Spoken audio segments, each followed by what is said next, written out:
দোস্ত, মেরে দোস্ত, এই দেশ আমাদের, এদেশের মাটি আমাদের। এই মাটি আমরা একবার, আমার পূর্বপুরুষ হাজী শরিয়তুল্লাহ ব্রিটিশ বিরোধী আন্দোলন করে এদেশ থেকে সাদা চামড়াওয়ালা ইংরেজদেরকে বিতাড়িত করেছে। আমাদের দাদারা পাক হানাদার বাহিনীর বিরুদ্ধে লড়াই করেছে, আর আমরা দরকার হলে ভারতের বিরুদ্ধে লড়াই করব। কি বলেন, পারবেন তো ইনশাআল্লাহ? মেরে দোস্ত, এখন এই বাঘের বাচ্চা ছাগলের লগে বন্ধু পাতায়া, এখন ছাগলের যখন মাথা দিয়া শিংটা গজাইছে, ওই তো খালি গুতায়। এখন করছে কি, এই বাঘের বাচ্চারে মাঝখানে রাখছে, রাইখা বাকিটি সব গোল হইয়া একটা বাঘের বাচ্চার পাছার মধ্যে গুতায়, আরেকটা মাথার মধ্যে গুতায়, আরেকটা পেটের মধ্যে গুতায়। এবার বাঘ গুতা খায়া পরে আর শুধু চিন্তা করে, কিরে ও মাথায় শিং গজায় গেছে, ওরা আমারে গুতাইতেছে। বাঘের বাচ্চা কয়, খারা, তখন শিংটা তো আগে আয়া পড়ছে, এবার আমার শিংটা হোক, আমার শিংটা আইলে দেখবি সবগুলারে একটা একটা করে প্রতিশোধ নিব। এখন আপনারা আমাকে বলেন, বাঘের বাচ্চা যে সিংহের অপেক্ষায় রয়েছে, আল্লাহ রাব্বুল আলামিন কি কোনোদিন বাঘের এই স্বপ্নকে পূরণ করবে? বলেন না, করবে কিনা? এবার এই বাঘের বাচ্চারা রাইকা যখন গুতাগুতি শুরু করলো, এই গুতাগুতি শুরু করবার পরে ও তো মাইর খায় আর চিন্তা করে আমার মাথায় আসুক সিং, এরপরে তখন সবগুলার এই গুতায়া গুতায়া একটা একটা করে সবগুলার জবাব আমি নিব। এবার এই স্বপ্ন নিয়ে আসে বাঘের বাচ্চা বাঁচতেছে। এবার দূর থেকে একটা বাঘ হাঁটতে হাঁটতে জঙ্গলের কিনারায় আইসা, বাঘ দূর থেকে ভালো মতো দেখতেছে, কয় বাঘ রে মাঝখানে রাখা ছাগলে বলে গুতায়। বাঘে কয়, কিরে কোন দিন আইলো, এই কোন দিন দেখতেছি বাঘ রে বলে ছাগলে গুতায়। মাশাআল্লাহ, মন তো ভরে গেল গিয়া। এমন ময়দানেই তো এই যে তাকবীর গুলা যে দিলেন, সারাদিন দুনিয়াবি কাজ করতে করতে ইমানের মধ্যে যে জংগুলো ধরে, ইমানের এই জংগুলো ধরবার কারণে হাই হুতাশ চলতে থাকে। আর যখনই এরকম কোরআনের ময়দানগুলো তৈরি হয়, আর কোরআনের ময়দানে যখন এদেশের মুসলমানরা একত্রিত হয়, এখান থেকে উলামায়ে কেরামের বয়ানের মাধ্যমে, তাকবীরের মাধ্যমে তাদের ইমানের জংগুলো আবার ছুটে যায়, তখনই তারা ইসলামের জন্য তৈরি হয়, আল্লাহর দ্বীনের জন্য তৈরি হয়। তারা দ্বীনকে সামনে রেখে সমস্ত মোকাবেলা করবার জন্য তৈরি হয়। বলো ঠিক কিনা? এজন্য এরকম তাকবীর দিলে ঈমান মজবুত হয়। পারবেন তো ইনশাআল্লাহ? মেরে দোস্ত, আমি দীর্ঘ লম্বা আলোচনা করব না, আগেই বলেছি। মূল আলোচনার মধ্যে যাই। মুসলমানদের দুইটি শক্তির কথা বলেই আজকে বিদায় নিব। আমরা ছিলাম মুসলমান, আজও আছি মুসলমান। আমাদের ইতিহাস ঘাটলে দেখা যায় আমরা মুসলমান ছিলাম বীরের জাতি। আমাদের সামনে পৃথিবীর কোন শক্তি পরাশক্তি আমাদের সামনে আসতে পারে নাই। পৃথিবীর সমস্ত পরাশক্তিগুলো, সমস্ত সুপার পাওয়ার গুলো আমাদের সামনে মাথা নিচু করে বিলায়ের মতো ল্যাজ কুটিয়ে তারা পালিয়েছিল। মুসলমান ছিল মায়ের দেবার জাতি, মুসলমান ছিল মাথা উঁচু করে বেঁচে থাকার জাতি। গোটা পৃথিবী মুসলমানের শাসনকৃত জমি। কিন্তু আজকের এই 2024-এর এই ডিসেম্বরের, আজকের এই বছরের এই দিনে যদি আমি তাকাই, তাহলে আমি দেখব আমার দেশের সাথেই দুইটা বর্ডার। এক হচ্ছে মায়ানমার। আমি যদি মায়ানমারের বর্ডারের দিকে তাকাই, তাহলে আমি দেখতে পাই কয়েক বছর আগ থেকে দেখা শুরু করলাম, মায়ানমারের মানুষেরা নিজের মাতৃভূমি ছেড়ে, নিজের জন্মভূমি ছেড়ে, মাথার ভিতরে হাড়ি পাতিল, কোলের মধ্যে সন্তান, যা আছে তাই নিয়ে তারা মায়ানমারের আরাকানের ভূমি ছেড়ে তারা বাংলাদেশে আগমন করেছে। আমি তাদেরকে গিয়ে জিজ্ঞাসা করলাম, আপনাদের ভিটা মাটি ছেড়ে আপনারা কেন এখানে আগমন করেছেন? আপনাদের আত্মীয় স্বজন ছেড়ে আপনারা কেন এখানে আগমন করেছেন? আপনাদের নিজস্ব সব কিছু ছেড়ে আপনারা এখানে কেন আগমন করেছেন? জবাব একটাই আসছে, আমাদের একটাই অপরাধ। জিজ্ঞাসা করলাম কি অপরাধ? বলে আমাদের অপরাধ হচ্ছে আমরা মুসলমান, আমি যদি ভারতে জিজ্ঞাসা করি, আজ ভারতের আসামে মুসলমানদের নাগরিকত্ব দেওয়া হয় না, ভোটার আইডি কার্ড দেওয়া হয় না, তাদেরকে যদি জিজ্ঞাসা করি এই মাটিতে তোমাদের জন্ম, এই মাটিতে তোমাদের উঠা বসা, তাহলে তোমাদেরকে নাগরিকত্ব দেওয়া হয় না কেন, ভোটার আইডি কার্ড দেওয়া হয় না কেন? জবাব একটাই আসবে, আমরা হচ্ছে মুসলমান। আমি যদি কাশ্মীরে জিজ্ঞাসা করব তোমাদের উপরে পাখির মতো গুলি চালায় কেন, আজকে এতটা বছর তোমাদের কাশ্মীরের মধ্যে একের পর এক হামলা চলতেই আছে, এর কারণ কি? জবাব একটাই আসবে, আমরা হচ্ছে মুসলমান। আমি যদি সিরিয়াতে জিজ্ঞাসা করব তোমাদের উপরে আক্রমণ কেন, জবাব একটাই আসবে, আমরা মুসলমান। যদি ইয়েমেনে জিজ্ঞাসা করব তোমাদের উপরে আক্রমণ কেন, জবাব একটাই আসবে, আমরা হচ্ছে মুসলমান। আমি যদি ফিলিস্তিনে যাব এবং ফিলিস্তিনে জিজ্ঞাসা করব যেই মাদের সামনে মেয়েদেরকে ধর্ষণ করা হয়, যেই বাবাদের সামনে সন্তানদেরকে গুলি চালিয়ে হত্যা করা হয়, আজকে এই ফিলিস্তিনে বছরের পর বছর মুসলমানদেরকে পাখির মতো শহীদ করা হচ্ছে, যদি জিজ্ঞাসা করব অপরাধ কি, জবাব একটাই আসবে, আমরা হচ্ছে মুসলমান।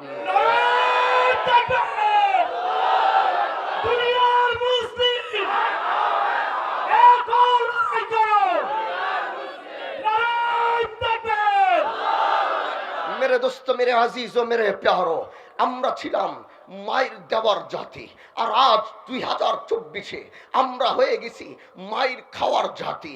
আজকে ভারতের হিন্দুত্ববাদ, আজকে স্পেনের সে 800 বছরের দিকে ফিরে তাকাও, দেখবা যেই ইউরোপ নিয়ে তোমরা স্বপ্ন দেখো, যেই ইউরোপ নিয়ে তোমরা অহংকার করো, যেই ইউরোপে পাড়ি দিয়ে তোমরা নিজেদেরকে গর্ববোধ করো, এই ইউরোপ মুসলমানের হাতের জমি। 800 বছর মুসলমান ইউরোপ শাসন করেছে, মুসলমান আফ্রিকা শাসন করেছে।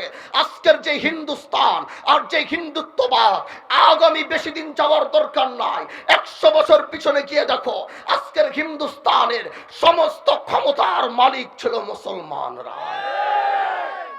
আজ ভারত, আজ হিন্দুস্তান তাদের যে পর্যটক কেন্দ্রগুলো নিয়ে গর্ব করে, সেই পর্যটক কেন্দ্রগুলো হাতিয়ে দেখো, প্রতিটা মুসলমানের হাতের তৈরি, প্রতিটা মুসলমান বানিয়েছে। তাজমহল মুসলমানের ভালোবাসার বহিঃপ্রকাশ ছিল।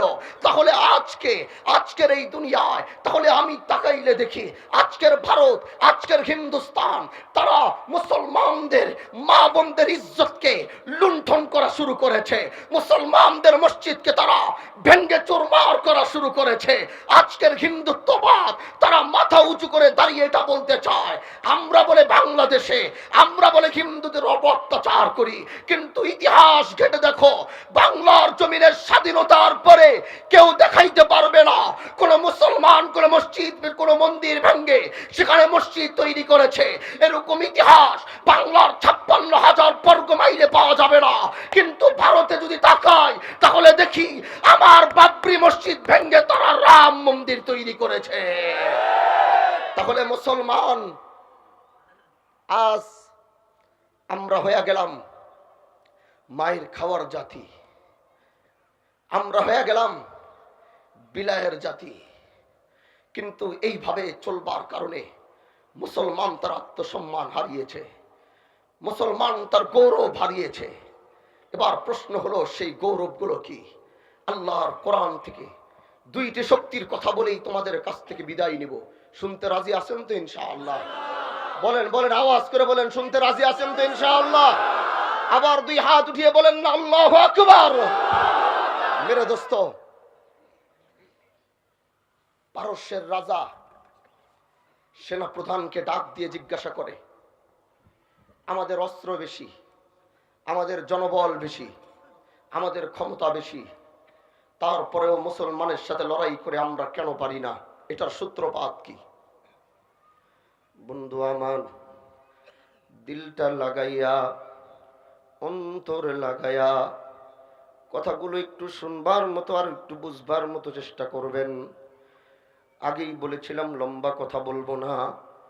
মুসলমানের সংক্ষিপ্ত 2টি শক্তির উৎস দিয়ে আমি আপনাদের কাছ থেকে বিদায় নিব। ও বাংলার যুবক, আজ তোর ইমানগুলোকে একটু মজবুত করবার জন্য এসেছি। এ বাংলার মুসলমান, আবার আপনাদেরকে জাগ্রত করবার জন্য এসেছি।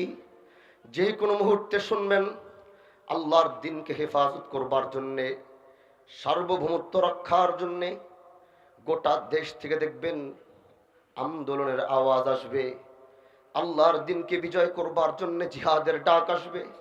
যদি আগের থেকে যুবক তুমি তৈরি না হও, তাহলে গাজওয়ায়ে হিন্দের যুদ্ধে তুমি লড়াই করতে পারবা না। এজন্য জামানার উলামায়ে কেরাম আজ গোটা জাতিকে আবার জাগ্রত করবার চেষ্টা করছে। সেই সুবাদে কথাগুলো বলছি রে ভাই। আল্লাহর কোরআন থেকে দুইটা শক্তির উৎসর বলেছি, ইয়া আইয়ুহাল্লাযীনা আমানুস্তাঈনু বিস-সাবরি ওয়াস-সালাহ ইন্নাল্লাহা মা'আস সাবিরিন। বন্ধু আমার, এবার পারস্যর রাজা এবার তার সেনা প্রধানকে জিজ্ঞাসা করে, আমাদের জনবল বেশি, আমাদের অস্ত্র বেশি, আমাদের সব কিছু বেশি থাকার সত্ত্বেও কেন আমরা মুসলমানের সাথে লড়াই করে পারি না? কে আছে এটার জবাব দিতে পারবে? এবার একজন মুরব্বী সিনিয়র সেনা প্রধান দাঁড়িয়ে বলে, বাদশাহ, আপনি যদি আমাকে অনুমতি দিবেন তাহলে আমি বলতে পারি মুসলমানের শক্তির উৎসটা কোথায়। এবার বাদশাহ বলে, আমি তো এটাই জানতে চাই, আমাকে বলো মুসলমানের শক্তির উৎস কোথায়, মুসলমানের এই সৈনিকদের শক্তির উৎস কোথায়।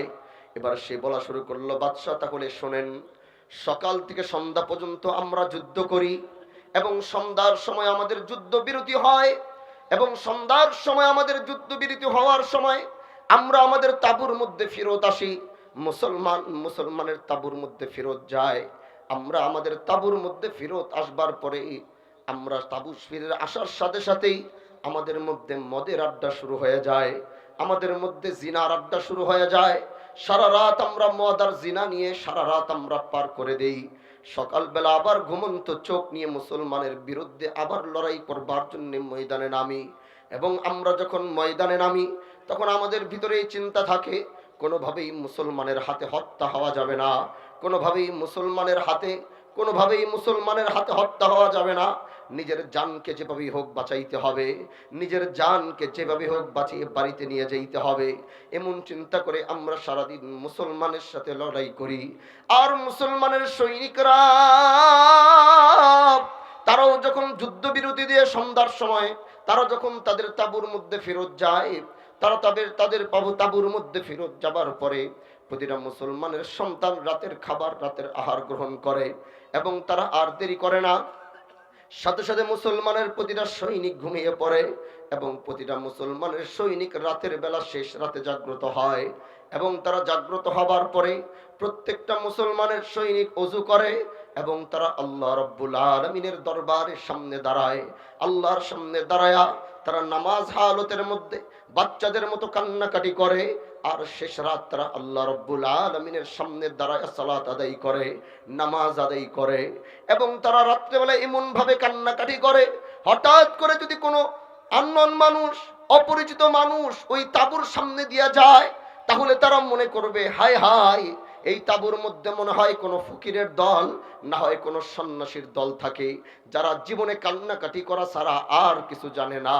ও বাদশাহ, সারা রাত তারা এইভাবে কান্নাকাটি করে, আর আল্লাহর কাছে তারা এইভাবে কান্নাকাটি করে আর নামাজ পড়ে, এবং সকালবেলা ফজরের পরে আবার যখন তারা আমাদের মোকাবেলা করবার জন্য যখন নামে, আমাদের মোকাবেলা করবার জন্য নামার সাথে সাথে তারা যখন ঘোড়ার ভিতরে আরোহণ করে এবং যুদ্ধের ময়দানে আমাদের দিকে যখন তারা আগায় আসে, ও বাদশাহ আপনি বিশ্বাস করবেন না,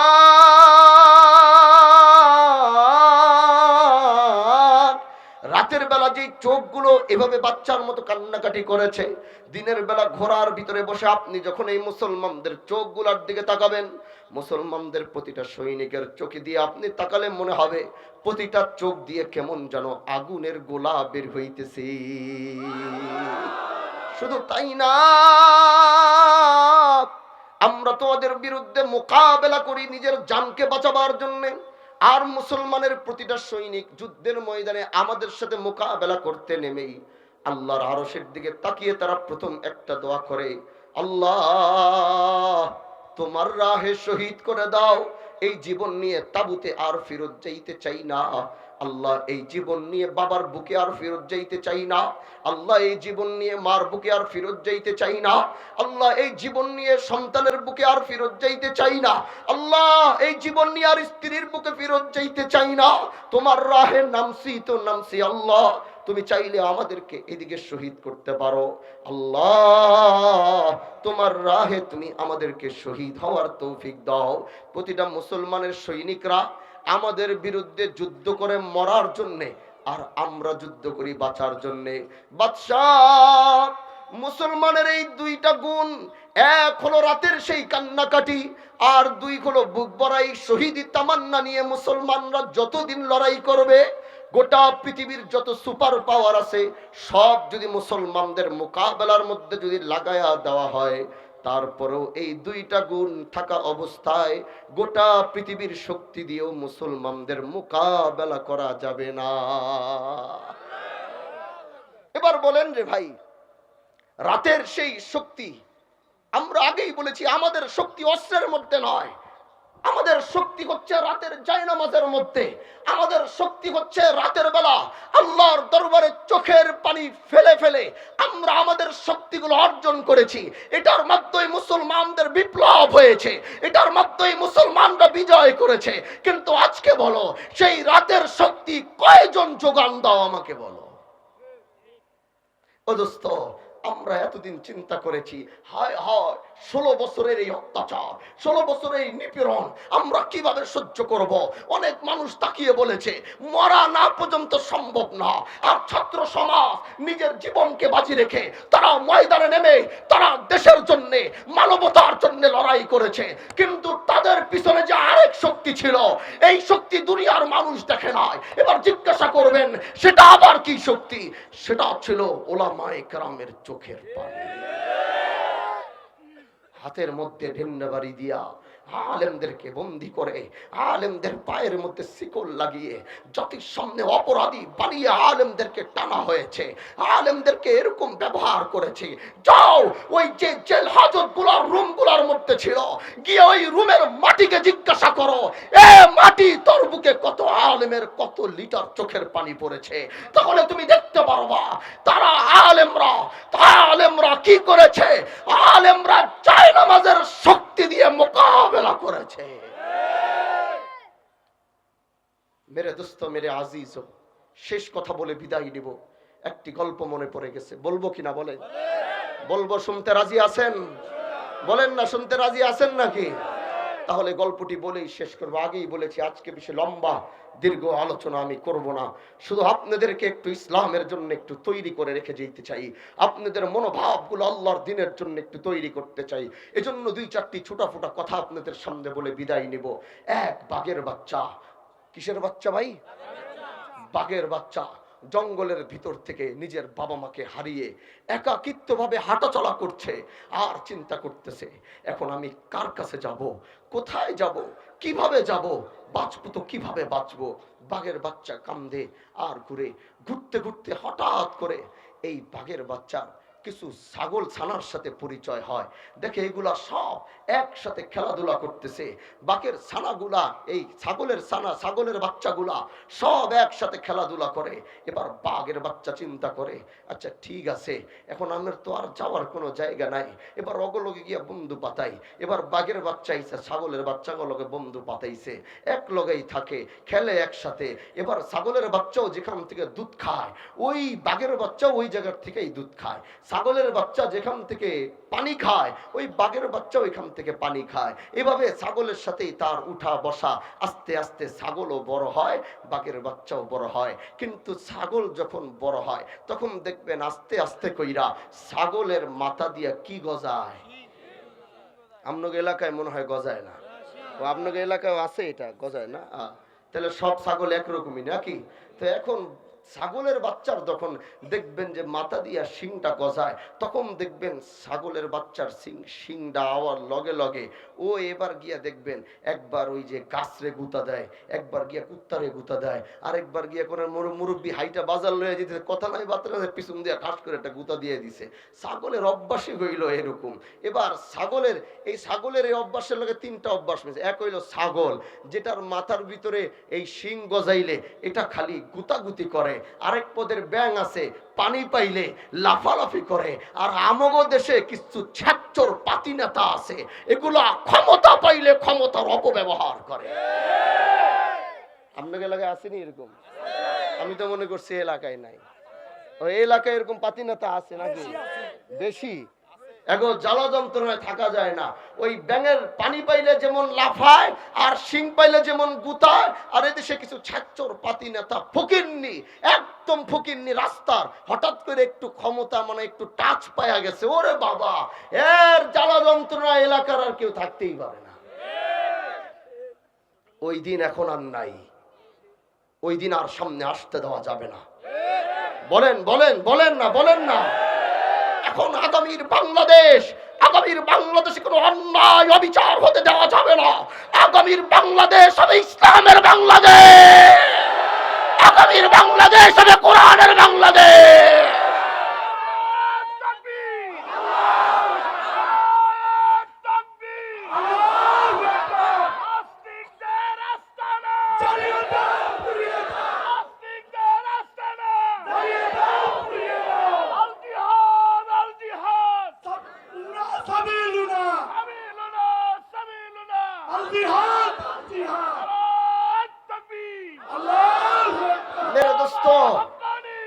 মেরে দোস্ত, এই দেশ আমাদের, এদেশের মাটি আমাদের। এই মাটি আমরা একবার, আমার পূর্বপুরুষ হাজী শরিয়তুল্লাহ ব্রিটিশ বিরোধী আন্দোলন করে এদেশ থেকে সাদা চামড়াওয়ালা ইংরেজদেরকে বিতাড়িত করেছে। আমাদের দাদারা পাক হানাদার বাহিনীর বিরুদ্ধে লড়াই করেছে, আর আমরা দরকার হলে ভারতের বিরুদ্ধে লড়াই করব। কি বলেন, পারবেন তো ইনশাআল্লাহ?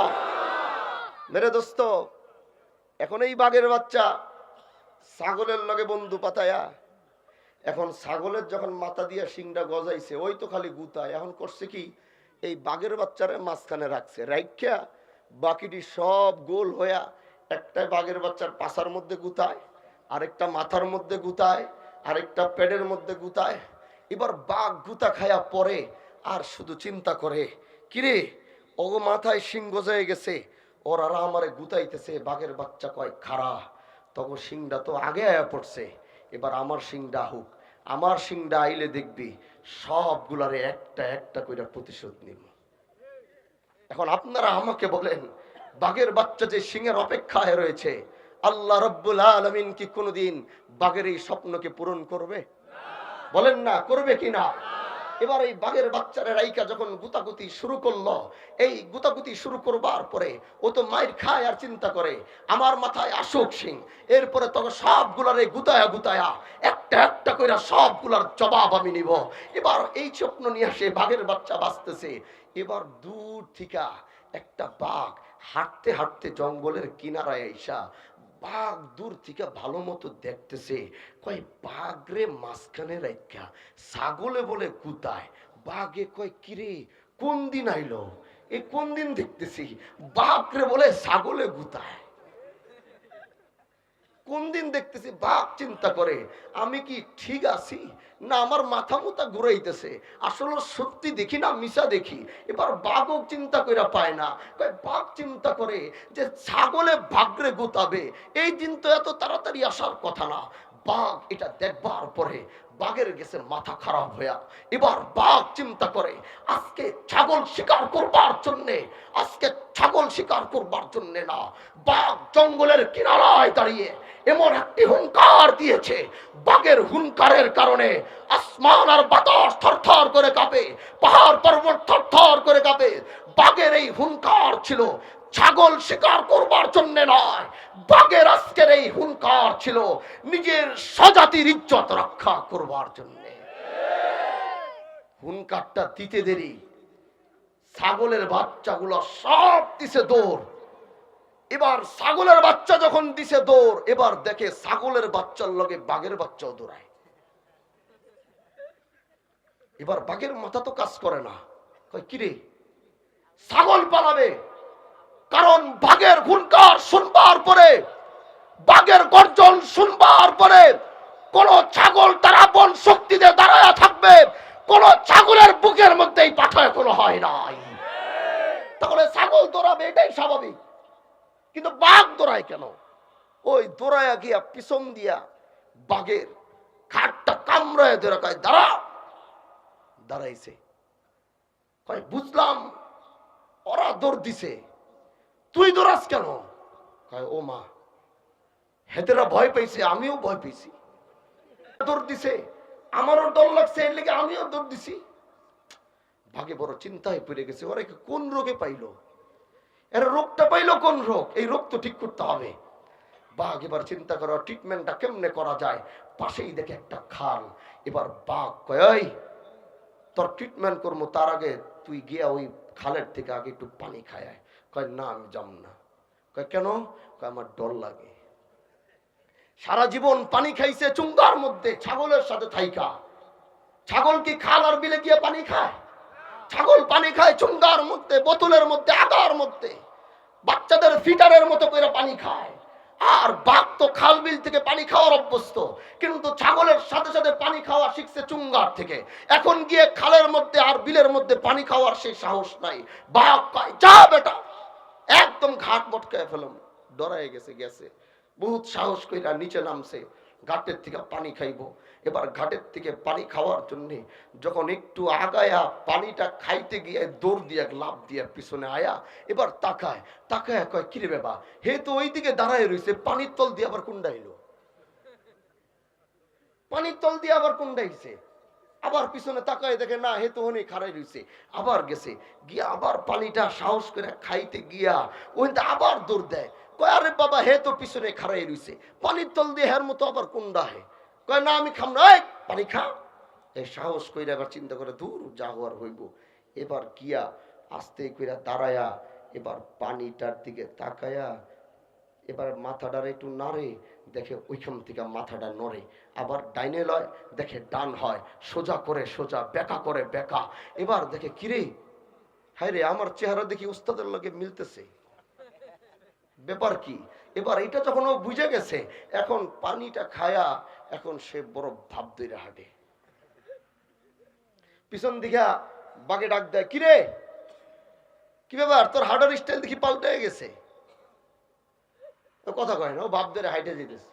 আবার ডাক দে, এই বেটা এদিকে আয়, কি তোর সমস্যা কি, এদিকে আয়। আইসে কি সে এত ভাব বাড়ছে কে? কয় ভাব বাড়বো না ওস্তাদ, আমার চেহারা তো আপনার মতো। এবার ভাগ বলে, হ্যাঁ তোর চেহারা আমার মতো, আর আমার চেহারা তোর মতো, আর আমরা হচ্ছি বাঘের জাত। আর বাঘের জাত, বাঘের শক্তি আল্লাহ সিংহের মধ্যে দেয় নাই, ছাগলের শক্তি তার সিংহের মধ্যে, আর বাঘের শক্তি তার পাঞ্জার মধ্যে। আর তুই ছাগলের কাছে কুতা খাস না। আরে বাঘের বাচ্চা, তুই যা জঙ্গলের কর্নারে দাঁড়া, একটা হুঙ্কার দে, তোর হুঙ্কারের আওয়াজ শুনে গোটা জঙ্গলের কোন পশু পাখির শক্তি হবে না, তোর সামনে এসে মাথা উঁচু করে দাঁড়াবে। এ দোস্ত, এবার গল্পটাকে আমার সাথে আর তোমার সাথে মিলাও। আমরাও ছিলাম সেই বাঘের জাত, আমরা ছিলাম বীরের জাত, আমরা ছিলাম মায়ের দেওয়ার জাত। কিন্তু আজ বাঘের বাচ্চা ছাগলের সাথে থাকতে থাকতে যেমন হয়েছে, আজ মুসলমানরাও ছাগলের সাথে থাকতে থাকতে একই রূপ ধারণ করেছে। এজন্য আমি বলতে চাই, এ বাংলার যুব সমাজ, এ বাংলার ছাত্র সমাজ, এ বাংলার মুসলমান, তুমি নিজের দিকে তাকাও, নিজেকে চিনো, নিজের পরিচয় দাও, দাঁড়িয়ে একটা চিৎকার করো, গোটা পৃথিবীর পরাশক্তি তোমার কাছে দাঁড়াতে 1000 বার চিন্তা করবে। এজন্য আমরা হচ্ছি বীরের জাত। আসো মুসলমান, আসল শক্তিতে ফিরে আসো। দেখো ওই আমেরিকা, ওই কানাডা, ওই রাশিয়া, ওই হিন্দুস্তান, তাদের জনবল বেশি। আমরা পৃথিবীর ইতিহাস আমরা পাল্টিয়েছিলাম। আমরা পৃথিবী বিজয় করার সময় এত মুসলমান এই পৃথিবীতে ছিল না। ছিল না কিনা বলেন না? ভারত গণনা করে আমরা 100 কোটি, আর ওরা হইল 20 কোটি। আমরা কত? ওরা কয় আমরা 100 কোটি, এডি হইল 20 কোটি। এডি কেমনে পারবো? আমি ভারতকে বলতে চাই, তাহলে পিছনের ইতিহাসগুলো একটু ঘেটে আসো, পিছনের ইতিহাসগুলো একটু ভালো মতো দেখো, তারপরে গণনা করবা 100 কোটি আর 20 কোটি। কারণ আমরা তোমাদের সাথে রাইফেল দিয়ে যুদ্ধ করব না, আমরা তোমাদের সাথে কামান দিয়ে যুদ্ধ করব না। তোমরা আমাদের সাথে জনবল দিয়ে যুদ্ধ করবা, কামান দিয়ে যুদ্ধ করবা, কাটা রাইফেল দিয়ে যুদ্ধ করবা, আর মুসলমানরা তাদের ঈমান দিয়ে যুদ্ধ করবে। আমরা ইমাম দিয়ে যুদ্ধ করেছি, আজও আগামীতে যদি ইমানের দিয়ে আবার ইমাম দিয়ে যুদ্ধের প্রয়োজন হবে, আমরা আবার করবার জন্য প্রস্তুত আছি। এজন্য বন্ধু আমার, এ বাংলার মুসলমান, আমি তোমাদেরকে বলে যাই, আল্লাহর নবীর ভবিষ্যৎবাণী আস্তে আস্তে সত্য রূপ ধারণ করছে। আল্লাহর নবীর ভবিষ্যৎবাণী আস্তে আস্তে সত্যি রূপান্তর হচ্ছে। এজন্য তৈয়ার হও, আর বসে থাকার সময় নয়, আর ঘুমানোর সময় নয়। এক একটা ফিতনা দিয়ে আমাদের মাঝে বিরল ঘটনা ঘটাবার চেষ্টা করছে। তার মধ্যে একটি হচ্ছে সাদিয়ানি গ্রুপ। গোটা বাংলাদেশটা তারা লাড়িয়ে ফেলেছে, গোটা বাংলাদেশটাকে অস্থিতিশীল করেছে। যারা আলেমদেরকে হত্যা করতে পারে, যারা আলেমদের বিদ্বেষী হইতে পারে, যারা ঘুমন্ত মানুষগুলোকে হত্যা করতে পারে, অন্তত তারা বাংলাদেশে কোনো ইসলামিক কার্যক্রম করতে পারে না, করতে দেওয়া হবে না, করতে দেওয়া হবে না, করতে দেওয়া হবে না। এজন্য দোস্ত আমার, শেষ বার্তা, 12টা 5 বেজে গেছে। জীবনে কবে 12টার পরে বয়ান করেছি মনে নাই। আজকে হয়তো জীবনের প্রথম বা দ্বিতীয় হইতে পারে। আমার শেষ বার্তা হচ্ছে, একটি বার্তা দিয়ে তোমাদের কাছ থেকে ফেরত চলে যাব, আর একটা কোথাও সামনের দিকে আগাবো না। শেষ বার্তাটা হচ্ছে, যদি কখনো মসজিদের মাইক থেকে এখন তোমরা আজানের শব্দ পাও, কিন্তু কোনোদিন হয়তো বাংলাদেশে এরকম আসতে পারে, সেই আজানের মসজিদের মাইক দিয়ে গোটা বাংলাদেশের ছাত্র সমাজকে ডাকা হবে, যুব সমাজকে ডাকা হবে, বাংলার মুসলমানদেরকে ডাকা হবে। যদি বলতে চায়, এই বাংলার মুসলমান দেশের সার্বভৌমত্ব রক্ষা করবার জন্য, ইসলামকে রক্ষা করবার জন্য, যদি রক্ত দেওয়ার আগে, যদি জীবন দেওয়ার আগে, কারা কারা জীবন দেওয়ার জন্য প্রস্তুত?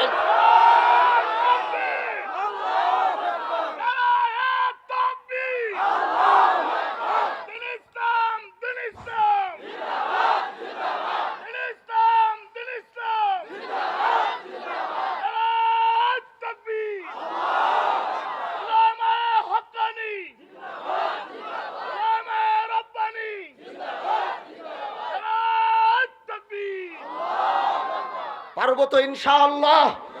শুধু ময়দানেই নয়, শুধু মাহফিলের মঞ্চেই নয়, শুধু মাহফিলের ময়দানেই নয়। এ যুবক, তোরা কি পারিস সেটা তোরা দেখিয়েছিস। আগামীর বাংলাদেশে আল্লাহর দ্বীনকে জিন্দা করবার জন্য, আগামীর বাংলাদেশে ইসলামের চূড়ান্ত বিজয়ের জন্য আবার আমাদের মোকাবেলার জন্য ময়দানে নামতে হবে। ইসলামের চূড়ান্ত বিজয় আমরা চাই। ডেমোক্রেসি, আব্রাহাম লিঙ্কনের এই রাজনীতি ইসলামকে কখনো মাথা উঁচু করে দাঁড়াতে দেয় নাই। বলেন দিয়েছে কিনা? এজন্য ইসলামের চূড়ান্ত বিজয় কি আমরা চাই না? বলেন চাই কিনা? আওয়াজ করে বলেন, ইসলামের চূড়ান্ত বিজয় আমরা চাই কিনা? তাহলে ইসলামের চূড়ান্ত বিজয়ের জন্য জীবনের রক্তটুকু, জীবনটুকু আমরা দেবার জন্য প্রস্তুত আছি। আজকের এই পর্যন্ত থাকবে। হায়াতে যদি বেঁচে থাকি, সময়ের কারণে লম্বা করে আলোচনাটি করতে পারলাম না। যতটুকু চেষ্টা করেছি আপনাদের সামনে উপস্থাপন করার চেষ্টা করেছি। হায়াতে যদি বেঁচে থাকবো, আবার আপনাদের সাথে দেখা হবে। বাহাদুরপুরে সবাই যাবেন এবং হাজী শরিয়াতুল্লাহর আস্তানার ফরাইজি আন্দোলন এবং হাজী শরিয়াতুল্লাহর ইতিহাসের বই আমাদের মঞ্চে আছে। 50 টাকা করে হাদিয়া দেওয়ার পরে যদি ইতিহাস কেউ জানতে চান, তাহলে এটা এখান থেকে গ্রহণ করবেন। নাসরুম মিনাল্লাহ ওয়া ফাতহুন করিব ওয়া বাশশিরিল মুমিনিন। আসসালামু আলাইকুম ওয়া রাহমাতুল্লাহি ওয়া বারাকাতুহু। এখনই দোয়া হবে, দোয়া করে যান, দোয়া হবে, দোয়া করে যান আপনারা সকলেই। আর আমাদের দোয়া করবেন আমাদের আজকের মাহফিলের যিনি প্রধান অতিথি ছিলেন, আমাদের সাখাওয়াত হোসেন। والعاقبة للمتقين والصلاة والسلام على أشرف الأنبياء والمرسلين وعلى آله وأصحابه أجمعين. ربنا ظلمنا أنفسنا وإن لم تغفر لنا وترحمنا لنكونن من الخاسرين. لا إله إلا الله الحليم الكريم সুবহানাল্লাহ সুবহানাল্লাহি রাব্বিল আরশিল আযীম আল্লাহুম্মা কফিনি বিহালালিকা আন হারামিক ওয়া আগনিনি বিফদলিকা আম্মান সিওয়াক বিসমিল্লাহিল্লাযী লা ইয়াদুররু মা'a ইসমিহি শাইউন ফিল আরদি ওয়ালা ফিস সামাই ওয়া হুয়াস সামিউল আলিম। আল্লাহ পাক, জানি আমরা গুনাহগার, আমাদের গুনার কোনো শেষ নাই রে আল্লাহ, আমাদের নাফরমানির কোনো শেষ নাই। গুনাহ করতে করতে গুনার পাহাড় হয়ে গেছে। ওরে আরশের মালিক, ও আহকামুল হাকিমিন, একটা বারই ময়দানের দিকে তাকাও। তাহাজ্জুদের ওয়াক্ত হয়ে গেছে আল্লাহ, একটা বারই ময়দানে তাকাও। দেখো না কত সাদা দাড়িওয়ালারা হাত উঠেইছে, কত যুবক হাত উঠেইছে। আল্লাহ পর্দার আড়ালে কত মা বোনরা হাত উঠেইছে। ওগো আল্লাহ, তুমি ছাড়া কে আছে আমাদের এই গুনাহগুলারে মাফ করবে? তুমি ছাড়া আমার কোনো ইলাহ নাই, তুমি ছাড়া আমার কোনো রব নাই, তুমি ছাড়া আমার কোনো রহমান নাই, তুমি ছাড়া আমার কোনো রাহিম নাই, তুমি ছাড়া আমার কোনো গফফার নাই। ওগো আল্লাহ,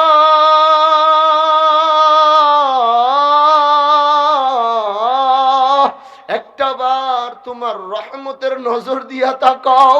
ও আল্লাহ, একটা বার তোমার রহমতের নজর দাও।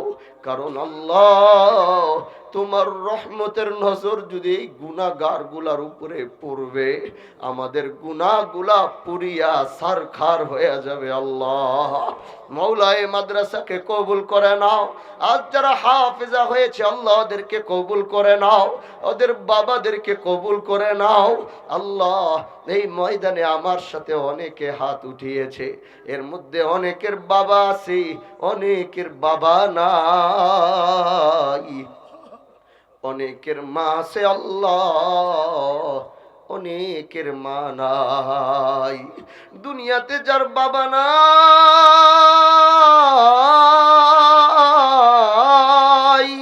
ওই সন্তান বুঝে বাবা হারানোর বেদনা।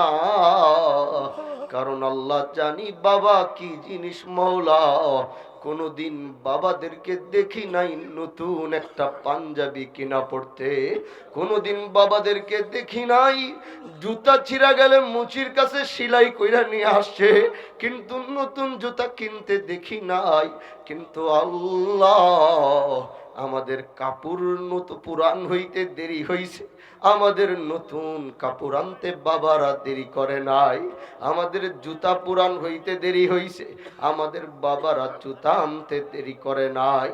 আল্লাহ, আজ এই গভীর রজনীতে মাইকের আওয়াজে আজ কত বাবা মা হারা সন্তানরা হাত উঠেইছে। আল্লাহ, ওই বাবা মার কবর গুলা আজ কত আনন্দে বইরা গেছে। আজ ওই বাবা মারা তোমারে ডাক দিয়া কয়, আল্লাহ একটু তাকায়া দেখো, ওই যে আমার সন্তান কোরআনের ময়দান থেকে আমার জন্য হাত উঠায়া রাখছে। আল্লাহ, ওই যে দেখো, ওই যে দেখো আমার সন্তান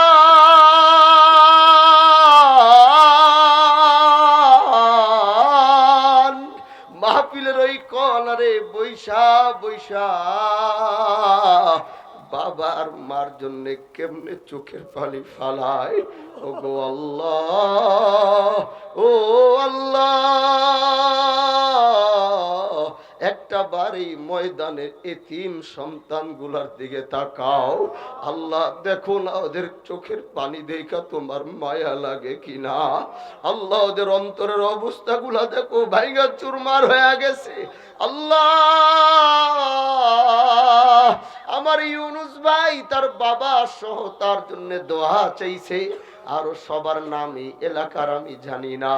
আল্লাহ যাদের বাবা নাই, আজ আমি হাজী শরিয়াতুল্লাহ বংশের গুনাহগারের সাথে হাত উঠেছে। আল্লাহ প্রতিটা বাবা মার কবরের আযাব গুলারে তুমি মাফ করিয়া দিও। প্রতিটা বাবা মার কবর গুলা তুমি জান্নাতের বাগান বানায়া দিও। আল্লাহ জানি না কোক নিয়তে হাত উঠাইছে, তুমি আলিমুম বিযাতিস সুদূর। আল্লাহ তুমি প্রত্যেকের নেক দোয়াগুলোকে কবুল করে নাও। অনেকে হাত উঠাইছে আজও বাইতুল্লাহ দেখে নাই, অনেকে হাত উঠাইছে আজও সোনার মদিনা দেখে নাই। হায়রে বাইতুল্লাহর দিকে তাকায়া লাব্বাইক বলার মধ্যে যে কি মজা, কাবাটা বুকের মধ্যে লাগায়া, কাবাটা বুকের মধ্যে লাগায়া আল্লাহ তোমার কাছে চাইতে কি মজা। সাফা মারওয়ার মধ্যে দৌড়ায়া দৌড়ায়া তোমার সাথে কথা বলার মধ্যে যে কি মজা। হাতেমের মধ্যে 2 রাকাত চোখের পানি ছাইরা নামাজ পড়ার মধ্যে যে কি মজা। আল্লাহ অনেক মানুষ মক্কা মদিনা যাওয়ার স্বপ্ন দেখে, কিন্তু মনে করে টাকা লাগবে। কিন্তু আমি বলি আল্লাহ মক্কা মদিনা যাইতে কোটিপতি লাখপতি হওয়া লাগে না, মক্কা মদিনা যাইতে শুধু কবুলিয়াত লাগে রে আল্লাহ।